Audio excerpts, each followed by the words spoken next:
Bom dia para você que vai me assistir em algum momento desse dia, dessa semana. Bom dia você que está entrando aí com a gente aí. Bom dia, Juju. Bom dia, meu amigo Alexandre. Bom dia, Tiago. Beth. Massara, bom dia. Bom dia, Bruno. Rayane. A Espínola, bom dia. Bom dia, Val. Bom dia, Solange. Meu amigo Zé também. Cristina. Reginalva. Edson Bittar, meu querido amigo Alê. Bom dia a todo mundo, né, gente? Gente, eu tô com uma palavra de oração aqui hoje e quero muito compartilhar com você. Eu coloquei aí como frase lugar secreto, né? Mas na nossa conversa aqui de oração de hoje, eu vou estar falando sobre um momento de alguém que precisou de muita ajuda da parte de Deus e fez o que era necessário fazer, fez o que era preciso fazer, porque às vezes o fato de estarmos esperando nos coloca numa posição, bom dia meu amigo Laerte, numa posição de espera, numa posição de passividade, e a gente precisa realmente ter atitude.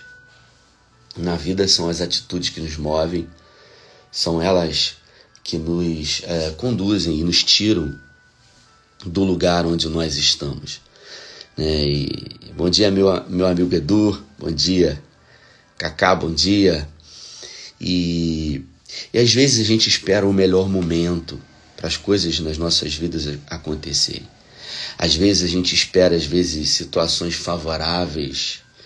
E é curioso porque a gente sempre olha que as pessoas que de alguma forma começaram ou recomeçaram algo, seja um projeto, seja um sonho, um plano, a gente imagina, a gente tem a ideia de que essas pessoas, elas fizeram isso de uma forma muito bem, sabe, planejada e pronta.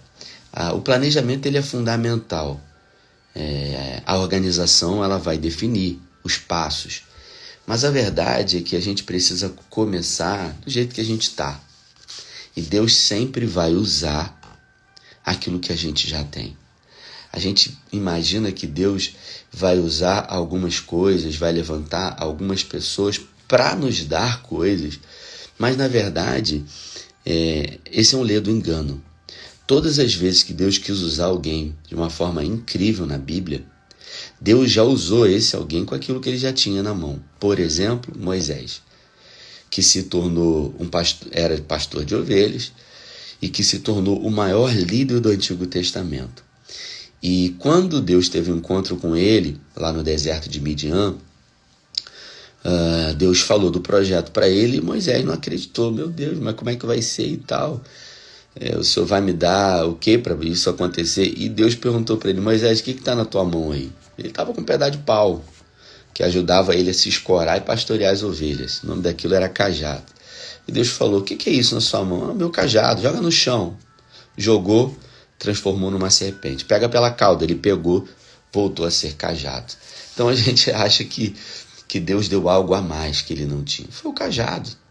O simples cajado que estava na mão dele ali o tempo todo. Quando Davi enfrentou Golias, um gigante de 2,20 metros de altura, só a lança de Golias pesava 6 quilos, a ponta da lança. A gente pensa assim, caramba, Deus vai dar uma arma de guerra para ele. Deus vai fazer o que com Davi? E Davi usou o que ele já tinha, o que ele tinha, uma funda. Então era o que ele já estava acostumado, era o que ele já tinha, o que ele já possuía. Então eu vou falar uma coisa para vocês, um testemunho pessoal aqui. Quando eu decidi começar essa live, não tem um lugar ideal. Eu já fiz no aeroporto, já fiz na igreja, e talvez você diga assim, poxa, é muito legal esse escritório. Não, ele é um escritório que eu utilizo aqui para fazer as minhas meditações e meu tempo de oração. Mas assim, a iluminação aqui, eu nunca me preocupei muito com isso, né? Então, talvez você tenha a ideia de que é um lugar perfeito, né? Mas não é. Eu fiz uma adaptação aqui, coloquei uma luminária aqui. Vou mostrar para vocês aqui a gambiarra que eu fiz. Ó, olha isso aqui. Tá vendo aqui? Eu botei essa gambiarra aqui, ó. Tem essa luz aqui, e aí eu tive que botar essa aqui porque tem pouca luz, né? E aí a gente tem a ideia de que não precisa ser, precisa estar, é perfeito. Não precisa, você precisa começar. Você precisa ter atitude. Você tem um sonho, você tem um projeto, você tem um plano, você tem um desejo no seu coração. Comece de onde você está. E eu vou falar sobre exatamente uma mulher aqui na Bíblia que ela passou por isso. Está em 2 Reis, no capítulo 4. Certo dia, uma mulher de um dos discípulos dos profetas foi falar a Eliseu. Teu servo, ela falando, teu servo, meu marido, morreu. E tu sabes que ele temia o Senhor, mas agora veio um credor que está querendo levar os meus filhos como escravos. Ou seja, ela era viúva de um camarada que era um grande homem de Deus. E todo mundo testificava e testemunhava sobre a conduta dele enquanto discípulo de profetas. Só que ele havia contraído uma dívida, ele não se planejou muito bem. Mesmo sendo um homem de Deus, ele não se organizou.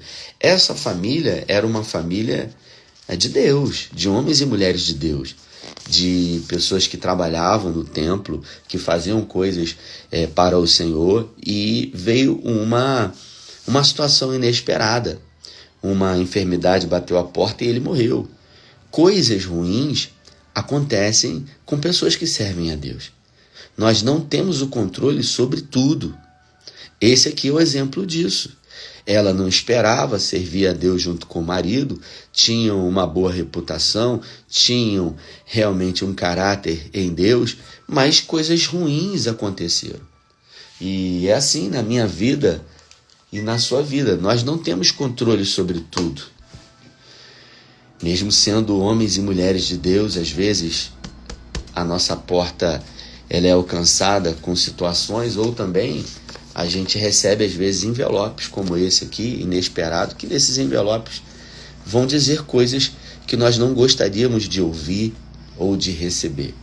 De que maneira eu preciso lidar com isso? Eu vou chorar, vou dizer que Deus não me ama, vou dizer que é injustiça, vou dizer que todo mundo é contra mim, vou dizer que só eu. De que forma eu vou me posicionar? O que ela tinha? Ela não tinha nada. Porque o marido dela, mesmo sendo um homem de Deus, deixou ela a zero. Porque ele achava, não, enquanto eu estiver vivo aqui, eu vou organizar e eu vou ter condições de fazer com que a minha família... Só que ele parou, não se programou, não se organizou e faltou. Faltou para ela e faltou para os filhos. Você conhece alguém que já passou por algo semelhante a isso? Eu conheço. Recentemente na nossa igreja, uma irmã morreu, o marido dela morreu com um AVC inesperado e deixou com 2 meninas. Então são coisas que acontecem a pessoas boas também. E a gente sempre vai tentar, de alguma forma, querer buscar a resposta. Queridos, nem sempre a gente vai ter as respostas aqui. O que nós precisamos ter aqui é uma atitude diante do que aconteceu. E a Bíblia fala que a primeira coisa que ela fez, ela teve atitude. Ela não se autocomiserou. Ela viveu o luto? Viveu. Ela chorou? Chorou. Ela ficou triste? Também. É importante a gente viver os processos. É fundamental a gente viver cada processo. Momento de chorar é para chorar. Quando alguém morre e a gente faz sepultamento, ali é momento de quê, queridos? Ali é momento de chorar. Então tem gente que vai lá e consola, não chora. Pô, tem que chorar, cara. Esse é o momento de chorar. É uma perda, é um hiato, é uma tristeza. Então, quando a gente não sabe discernir as estações, a gente acaba se perdendo. A gente que está na igreja na hora do louvor, que normalmente todo mundo está em pé adorando a Deus, a pessoa está sentada lendo a Bíblia. Não faz sentido. E aí, quando a palavra começa, a pessoa vai no banheiro beber água ou fazer xixi. Observe que está totalmente fora de sintonia. A gente precisa, de alguma forma, discernir as estações. Tem uma tribo na Bíblia chamada tribo de Issacar. Depois você pesquisa aí, Issacar. E essa tribo, ela é conhecida por ter a capacidade de ter um grande discernimento do que fazer e quando fazer. Então a tribo de Issacar é conhecida como uma tribo que sabe sempre o que fazer e quando fazer. E é isso que eu e você precisamos nas nossas vidas. E o texto diz que ela teve uma atitude, ela foi buscar a Eliseu. E ela testemunhou a Eliseu dizendo: o Senhor sabe. Nós temos o quê? Reputação. É importante ter reputação, queridos. Caráter é quem nós somos. Reputação é aquilo que as pessoas falam ao nosso respeito. Nós precisamos ter reputação. Nós precisamos ter, de alguma forma, um canal aberto com a nossa vizinhança e as pessoas que estão à nossa volta. E aí ela foi buscar ajuda a Eliseu. Eliseu sabia o que fazer? Não. Eliseu simplesmente fez uma pergunta. Então, esteja preparado e preparada para responder perguntas. As perguntas mais cedo ou mais tarde vão surgir. E se você não estiver preparado e preparada para responder às perguntas, tudo vai ser muito mais difícil. Ela foi até Eliseu, contou a sua história, falou sobre a sua reputação, ele testificou de tudo aquilo que era verdade, e Eliseu lhe perguntou: como posso ajudar você? Como posso ajudar você? Diga-me o que você tem em casa. Segunda pergunta. Como posso ajudar você? Diga-me o que você tem em casa. Eliseu poderia ter dito assim: Eliseu, ele era coordenador da escola de profetas que Eli havia construído. Tinham muitos alunos naquela escola. Eliseu podia falar: só um instante. Reunia os professores e os profetas da escola de profetas e dizia o seguinte: olha, tem aquela esposa viúva lá, daquele irmão que servia aqui com tanto carinho. Você sabe a família dele? Ele pegou um empréstimo lá. Vamos fazer aí uma vaquinha, né? Para cada um poder ajudar. Eu também vou estar dando uma cesta básica aqui. Eliseu fez isso, queridos? Eliseu fez isso? Não, ele não fez isso. Eliseu não quis propriamente remediar a situação. Ele colocou ela em movimento diante daquilo que ela possuía. Eliseu podia ter pego no bolso dele, no alforje dele, e ter dito assim: aqui, tem 5 ciclos de prata, vai lá, já é uma ajuda, já é um começo.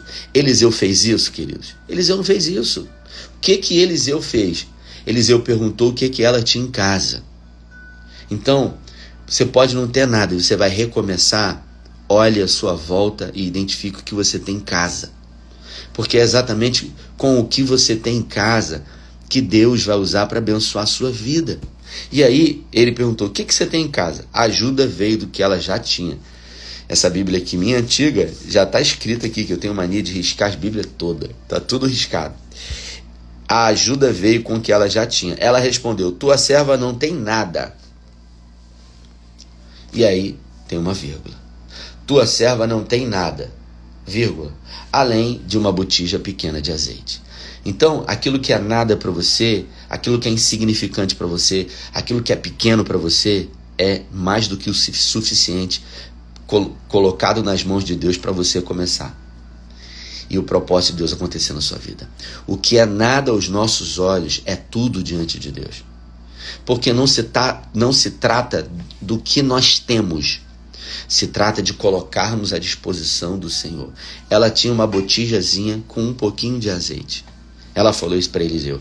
E Eliseu podia dizer: mas isso aí não é nada. Você está numa situação brava mesmo. Você não tem nada. Não tenho nada. Pelo contrário, Eliseu na mesma hora falou: conhecendo o Senhor do jeito que eu conheço, isso é suficiente. Faz o seguinte: corra nos seus vizinhos e procure vasilhas. Peça emprestar. Mas peça muita. E quem sabe, Eliseu disse: não peça Tupperware não, porque Tupperware ninguém gosta de emprestar. Então pega pote de sorvete, pega balde, vasilha, panela, pega. E ele disse: mas pegue muitas. A partir dessa palavra do profeta, os passos seguintes dessa mulher iriam determinar o que iria acontecer na vida dela. Porque foi exatamente a fé que ela teve na palavra do profeta que determinou o tamanho do milagre que aconteceu na vida dela. Vê se dá para você entender. A partir do momento que ela recebeu a direção de Eliseu, o tamanho da fé que estava no coração dela determinou o tamanho do milagre que ela experimentou. Porque o texto diz: vá pedir emprestado vasilhas a todos, mas peça muitas. Depois, derrame aquele azeite. Depois daquele azeite em casa, derrame em vasilhas separadas até encher totalmente. Depois disso, ela foi embora. E aí o texto diz: e se fechou em casa com os seus filhos. E isso me chama muita atenção, porque ela foi para um lugar secreto. Porque ela se trancou em casa num lugar íntimo. Nem tudo, queridos, acontece do lado de fora. Nem tudo acontece na nossa vida aos olhos da multidão. Eu e você precisamos ter um lugar reservado, um lugar de intimidade, porque a nossa casa é um lugar de intimidade. O texto diz que ela se trancou em casa com os seus filhos. Isso mostra para nós que ela foi para o secreto. E muitos milagres que irão acontecer na nossa vida irão acontecer em lugares secretos. O nosso Deus é Deus de multidão. Ele ordena a bênção também na multidão, mas Ele é Deus do lugar secreto. Então eu quero dizer para você que talvez se você só busque a Deus no coletivo, talvez você só busque o milagre dele na multidão, na congregação, na comunidade de fé, você precisa se despertar para ir ao lugar de intimidade, para o lugar secreto, para que o Senhor se revele a você nesse lugar secreto. Existem coisas que Deus fará na minha vida e na sua vida somente no lugar secreto, querido. Somente com pessoas que temos intimidade. Ela se reuniu em sua casa com os seus filhos. E aí o texto diz que ela pegou muitas vasilhas e ela pegou a botijazinha de azeite que ela tinha. Deixa eu ver se eu tenho aqui uma botijazinha. Eu tinha aqui uma botijazinha de azeite. Eu tinha aqui. Eu acabei abençoando as pessoas. As pessoas vão me pedindo. Trouxe do Egito, de alguns lugares. E aí eu acabo abençoando. Ela tinha uma pequena botijazinha de azeite. Aquilo aos olhos dela era insignificante, mas nas mãos do Senhor era tudo que precisa. E aí ela espalhou a grande quantidade de vasilha pela sala, pela cozinha, quem sabe dentro do banheiro, quem sabe em cima da mesa, em cima da cama, em todos os lugares. Tudo que ela conseguiu de vasilha, ela colocou dentro de casa. Agora, essas vasilhas eram dela? Sim ou não? Não. Essas vasilhas tinham representavam um valor financeiro? Não. De quem eram essas vasilhas? De pessoas que ela procurou, dos seus vizinhos. E os vizinhos só emprestaram para ela porque ela tinha uma boa o quê, queridos? Uma boa reputação. Porque ela era benquista.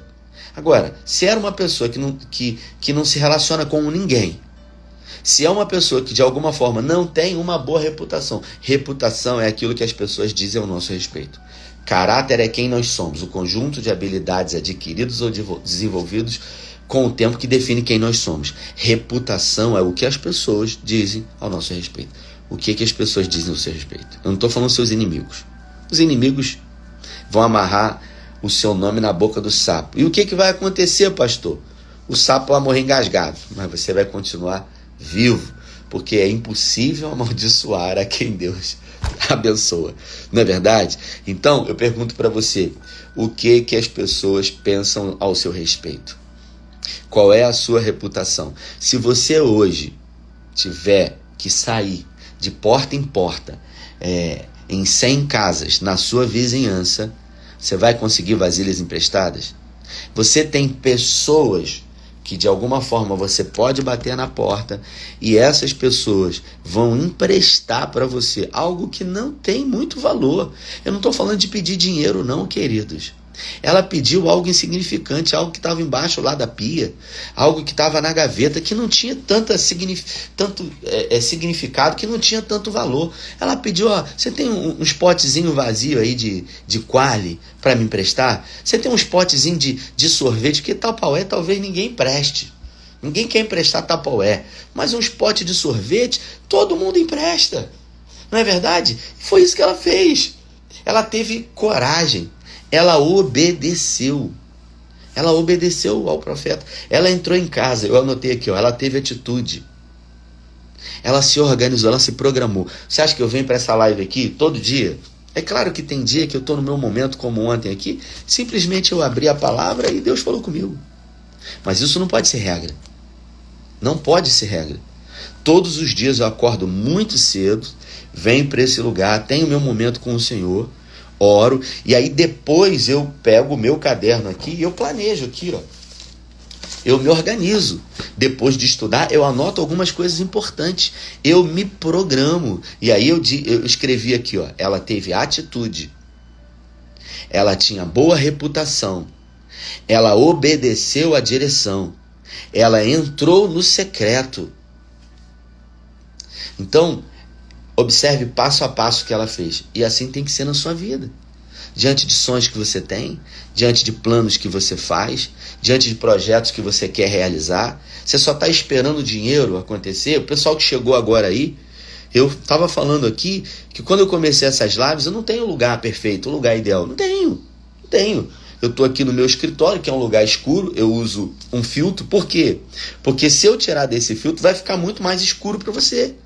Então, exatamente por isso, fiz uma gambiarra aqui, vou mostrar de novo aqui, ó. A gambiarra aqui, botei essa iluminação aqui que pode cair na minha cabeça, ore por mim aí, qualquer momento, não é verdade? Boto em cima de uns livros aqui, um suporte do telefone, não tem a condição ideal. Eu comecei com o que eu tinha, entende? Eu não fico esperando o melhor momento, porque tem um texto de Provérbios que diz, quem fica observando muito as nuvens, quem fica observando muito o vento para poder colher, para poder plantar, nunca vai plantar. Quem fica observando o tempo todo as nuvens para poder colher, nunca vai produzir colheita. Então, isso está em Provérbios, depois você olha lá. A gente precisa fazer o que precisa ser feito. A gente precisa ter atitude. Ela não tinha nada aos olhos dela, mas ela tinha aquilo que é fundamental. Atitude. Ela obedeceu a Deus. Coisas ruins acontecem com homens e mulheres de Deus. Ela era uma grande mulher de Deus e o marido dela também, que trabalhava na escola do profeta. Mas isso não foi impedimento. Senhor, por quê? Enfim. E aí ela disse, reúnam aqui, ele disse, reúnam seus filhos e derramem o azeite sobre. Ela pegou o azeitezinho, trancou a porta, foi pro secreto e ela começou. E ela começou, ela não botou tudo numa vasilha só, ela foi colocando uma gotinha em cada. Deus podia ter feito um milagre de uma outra maneira? Sim ou não? Diz para mim. Sim, mas Deus resolveu usar o profeta dessa maneira. Então, observe que ela podia falar assim, eles vão levantar aí uma vaquinha que vão me sustentar para o resto da vida. Escute o que eu vou dizer para você. Nós sempre estamos querendo construir caminhos para Deus nos abençoar. Querido e querida, não é você e eu que construímos caminhos. Naum capítulo 1 diz, os caminhos do Senhor são no meio a tempestade e tormento. Então não queira construir os caminhos para o Senhor. Deus vai usar fulano. Deus vai usar a Laerte que está aqui, que é gerente do banco, que coordena o banco.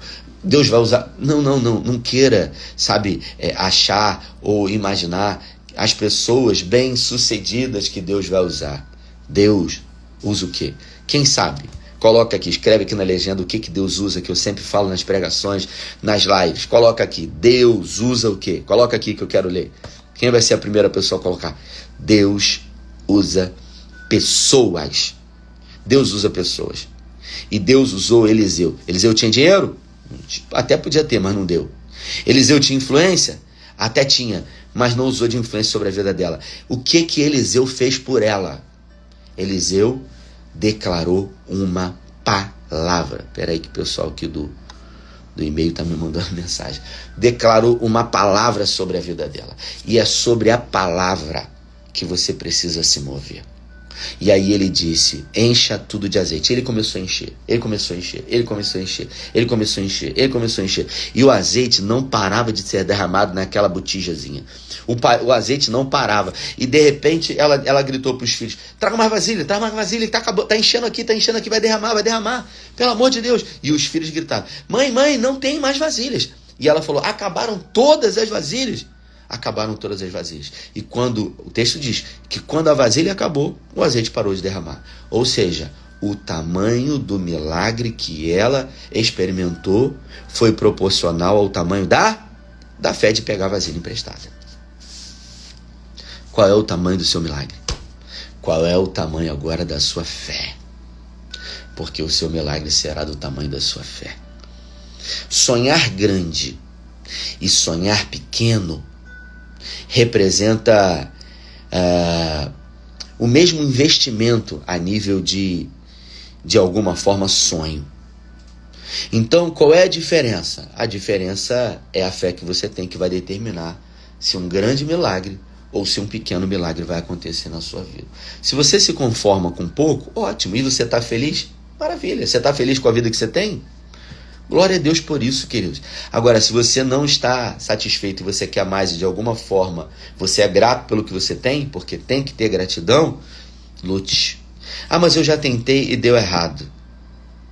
Faça outra vez. Recomece. Acredite. Mas eu tentei 2 vezes e me decepcionei. Não permita que as crenças limitadoras impeçam você de chegar ao lugar que Deus tem para você.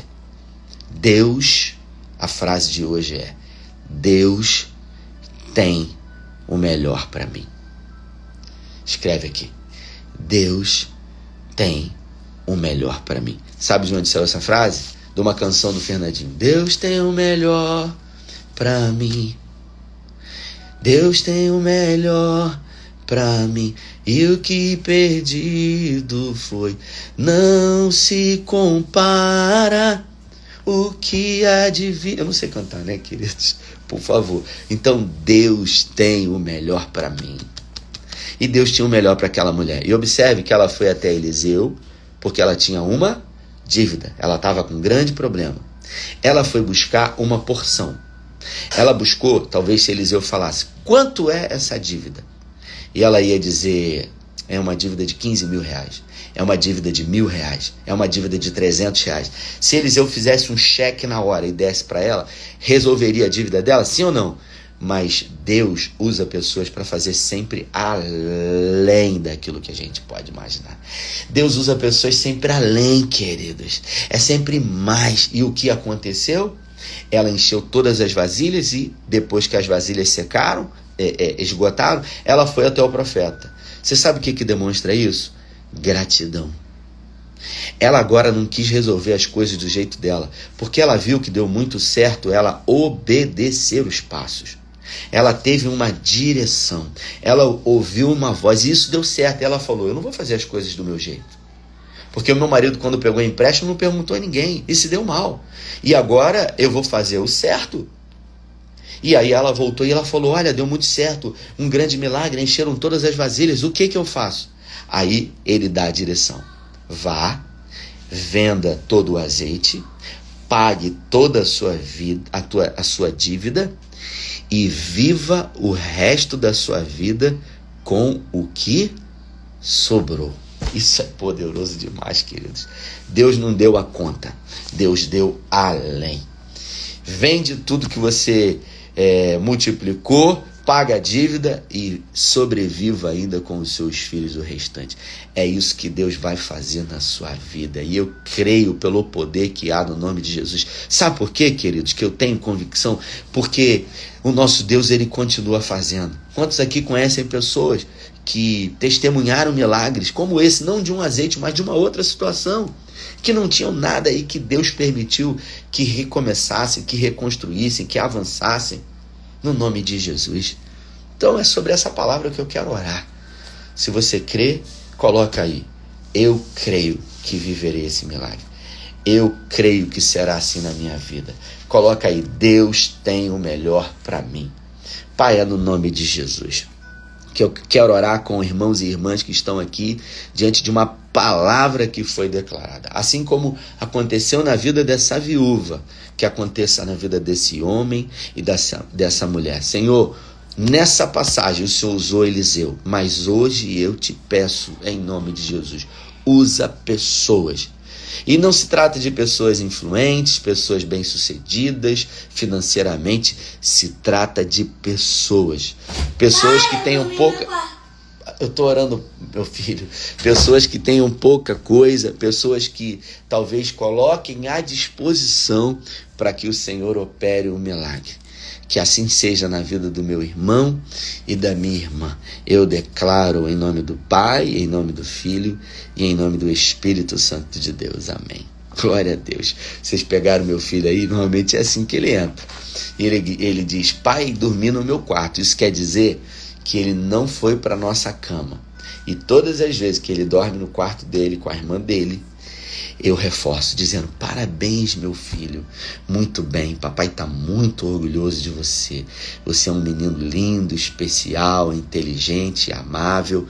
Eu reforço positivamente. E aí ele já vem esperando do pai dele esse feedback, que vou buscar ele agora, dar um beijo, dizer, eu estou muito orgulhoso de você, meu filho. Por isso é importante, de alguma forma, a gente celebrar pequenas coisas, pequenos começos. Ele conseguiu dormir a noite toda, não foi para o meu quarto. Isso é uma coisa simples? Não. Isso é um grande começo. Por isso a gente precisa aprender. Quero pegar isso como exemplo. Porque a gente tem que usar aquilo que a gente tem. Que a gente pegue as pequenas coisas e a gente coloque significado nelas. O profeta Zacarias diz, nunca despreze os pequenos começos. Eu vou sair daqui, vou pegar ele no meu colo, vou jogar ele pro alto, vou abraçar e vou falar, parabéns, meu filho, que coisa incrível, o papai está muito orgulhoso de você. E é assim que você precisa fazer. Bom dia, minha princesa linda. Vem cá falar com o pessoal aqui, ó, mostrar para vocês. Quem é você? E Mirella é o que de papai? Princesinha linda de papai. Manda beijo pro pessoal. Um beijo. Pessoal, Deus abençoe. Foi diferente hoje. Que Deus nos abençoe e nos guarde. Faça o seu rosto resplandecer sobre nós e nos dê a paz. Uma excelente quarta-feira para você, cheia da presença de Deus. E nunca se esqueça de que tudo o que você precisa já está em suas mãos. A ajuda de Deus já vai vir de algo que você já tem em suas mãos. Excelente dia. Valeu!